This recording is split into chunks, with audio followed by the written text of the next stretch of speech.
Good morning students. आज हम यहाँ पर चैप्टर फर्स्ट का पार्ट 2 पढ़ने वाले हैं। एक बात ध्यान से सुने कि चैप्टर फर्स्ट का जो पार्ट फर्स्ट है उसके वीडियो के एंड में मैंने ये बोल दिया था गलती से कि वो पार्ट सेकंड है। ठीक है, तो ध्यान रखें, पार्ट सेकंड हम अब पढ़ रहे हैं, वो पार्ट फर्स्ट था। पार्ट सेकंड में हम फर्स्ट टॉपिक ले रहे हैं बैलेंसिंग केमिकल इक्वेशन। बैलेंसिंग और केमिकल इक्वेशन, केमिकल रिएक्शन या इक्वेशन लिख सकते हैं। ठीक है, तो सबसे पहले हम ये जानेंगे कि बैलेंसिंग क्या होती है और फिर हम ये देखेंगे कि बैलेंसिंग करते कैसे हैं। ठीक है, तो बैलेंसिंग जो है इक्वेशन की वो लॉ ऑफ कंजर्वेशन मास पर डिपेंड करती है। तो हम ये बात यहाँ पर याद रखेंगे हमेशा के लिए। It is based on the law of conservation of mass. अभी सब समझ में आएगा, देखो ध्यान से। देखो law of conservation of mass क्या होता है, पहले ये देखो तो इस पर बेस्ड जो है वो समझ में आएगा। तो जब एक केमिकल रिएक्शन होती है उसमें दो रिएक्टेंट्स जब रिएक्ट करते हैं, वो इसलिए रिएक्ट करते हैं ताकि कोई नया प्रोडक्ट बनाएंगे। तो जो रिएक्ट करते हैं उनको रिएक्टेंट और उनको प्रोडक्ट बोलते हैं। तो टोटल मास ऑफ रिएक्टेंट्स अगर इक्वल है टोटल मास ऑफ प्रोडक्ट के, तो उसको हम बोलते हैं law of conservation of mass. Conserve होता है मास, कंजर्व का मतलब मास का कोई लॉस नहीं होता। तो यहाँ पर ये जो रिएक्टेंट्स हैं और जो ये प्रोडक्ट्स हैं इनका टोटल मास इक्वल होता है। तो हम यहाँ लिख सकते हैं total mass of reactants, total mass of reactants equal होता है टोटल मास ऑफ प्रोडक्ट के, total mass of products.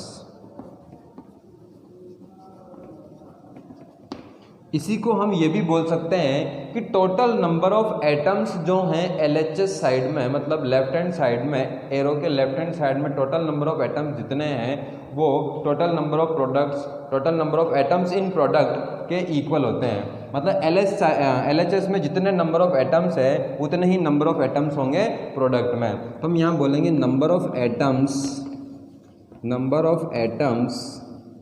In reactants equal to number of atoms in products. मतलब नंबर ऑफ एटम्स रिएक्टेंट्स में और प्रोडक्ट्स में equal होते हैं। तो ये था हमारा law of conservation of mass, ये था।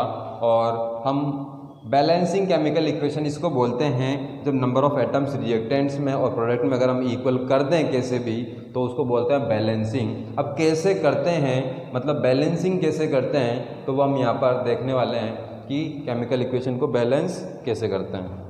देखेंगे ध्यान से।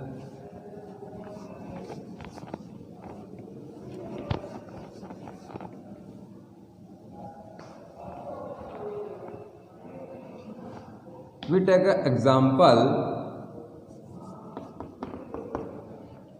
हम ले लेते हैं आयरन। क्या ले लेते हैं? फेरस। इसको क्या बोलते हैं? आयरन। आयरन जब वाटर से रिएक्ट करता है तो फेरिक ऑक्साइड बनाता है Fe3O4 और हाइड्रोजन गैस रिलीज करता है। ये एक केमिकल रिएक्शन है, केमिकल इक्वेशन है जिसको हम क्या करना चाहते हैं? बैलेंस करना चाहते हैं। We want to balance this chemical equation. तो यहाँ पर हम क्या करते हैं कि सारे एलिमेंट्स को लिख लेते हैं जितने भी इसमें हैं। क्या क्या एलिमेंट्स हैं? एक तो फेरस है और एक हाइड्रोजन है, एक ऑक्सीजन है। इन सबको हम एक बार लिख लेते हैं। इधर भी वही होंगे जो इधर होंगे, इधर कोई डिफरेंट नहीं होंगे। तो यहाँ पर हम देखते हैं कि LHS में, यानी कि LHS इधर लेफ्ट हैंड साइड में, तो आयरन कितना है? 1 एटम है। हाइड्रोजन कितना है? 2 एटम है। और ऑक्सीजन कितना है? 1 है। ऐसे ही यहाँ पर RHS में भी देख लें। RHS में Fe कितना है? 3 है। ऑक्सीजन, हाइड्रोजन कितना है? 2 है। और ऑक्सीजन कितना है? 4 है। तो हम यहाँ पर जब इसको बैलेंस करना स्टार्ट करते हैं तो हम ये देखते हैं कि यहाँ पर आयरन 1 है और यहाँ पर 3 है, तो यहाँ पर इसको हम क्या करेंगे 3 से मल्टीप्लाई कर देंगे। हाइड्रोजन दोनों साइड इक्वल है तो उसको हम कोई चेंज नहीं करेंगे। ऑक्सीजन इधर 4 है तो हमने यहाँ पर फिर 4 से मल्टीप्लाई किया तो क्या होगा, ऑक्सीजन 4 से मल्टीप्लाई किया तो यहाँ पर हम 4 लगा देंगे।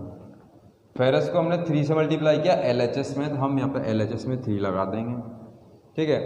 और यहाँ पर 4 मल्टीप्लाई करने से, यहाँ पर 4 मल्टीप्लाई करने से क्या हो गया, हाइड्रोजन हो गए कितने हो गए 8 हो गए।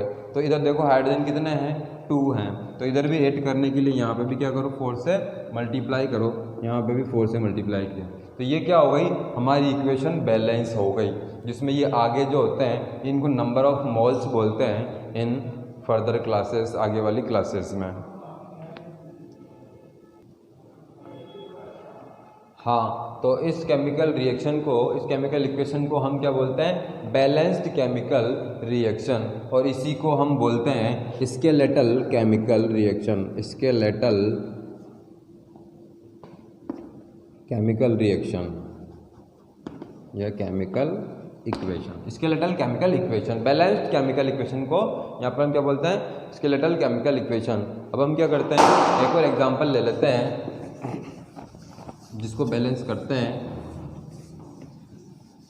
तो देखो ध्यान से, मैग्नीशियम रिबन जब ऑक्सीजन की प्रेजेंस में जलता है, ये अपनी ही बुक में एक एक्टिविटी है, मैग्नीशियम रिबन जब ऑक्सीजन की प्रेजेंस में जलता है तो मैग्नीशियम ऑक्साइड बनता है, मतलब एक वाइट कलर का पाउडर बनता है जिसको हम ऐश बोलते हैं। तो यहाँ पर हम इसको बैलेंस करेंगे तो देखो यहाँ पर एक तो Mg है और एक O है, बस दो ही क्या हैं एलिमेंट्स हैं। LHS में देखेंगे और RHS में देखेंगे तो देखो ध्यान से कि LHS में एक Mg है और ऑक्सीजन 2 हैं, RHS में देखो Mg भी 1 है, ऑक्सीजन भी 1 है। तो हम क्या करें, ऑक्सीजन को 2 से मल्टीप्लाई कर लें, तो अल्टीमेटली RHS में 2 से मल्टीप्लाई किया तो ये हमने 2 से मल्टीप्लाई कर लिया।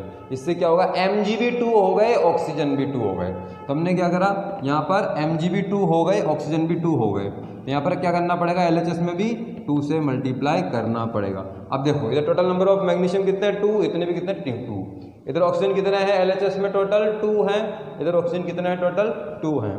तो ये भी क्या हो गई स्केलेटल केमिकल इक्वेशन या बैलेंस केमिकल इक्वेशन।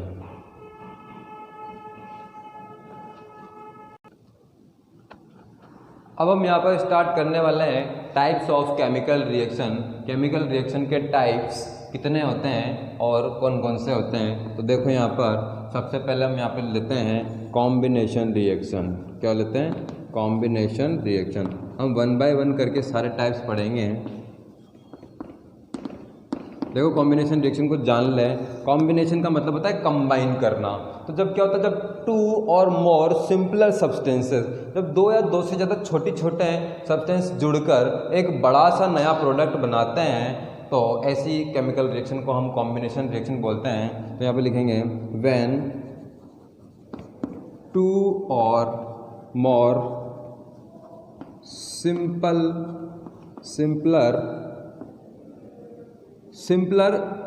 कंपाउंड्स बोल दो। यहाँ पर क्या बोल दो, सिंपलर कंपाउंड्स। कंपाउंड्स में क्या हो सकता है, एटम्स हो सकते हैं, एलिमेंट्स हो सकते हैं, एलिमेंट्स हो सकते हैं, कुछ मॉलिक्यूल्स हो सकते हैं, कुछ भी हो सकते हैं। तो 2 or more simpler compounds combine to form a single compound.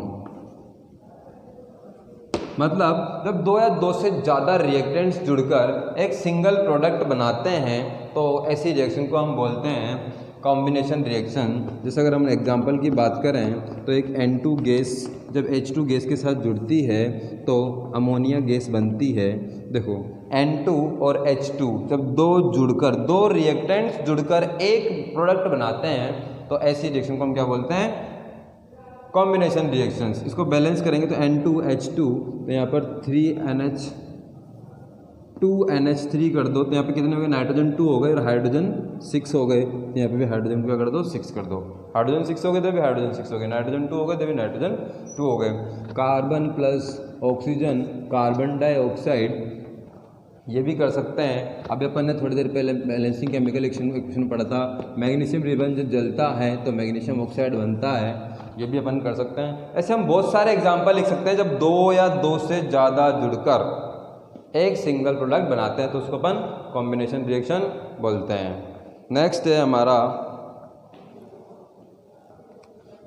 हमारा डिकम्पोजिशन रिएक्शन। क्या है नेक्स्ट, डिकम्पोजिशन रिएक्शन।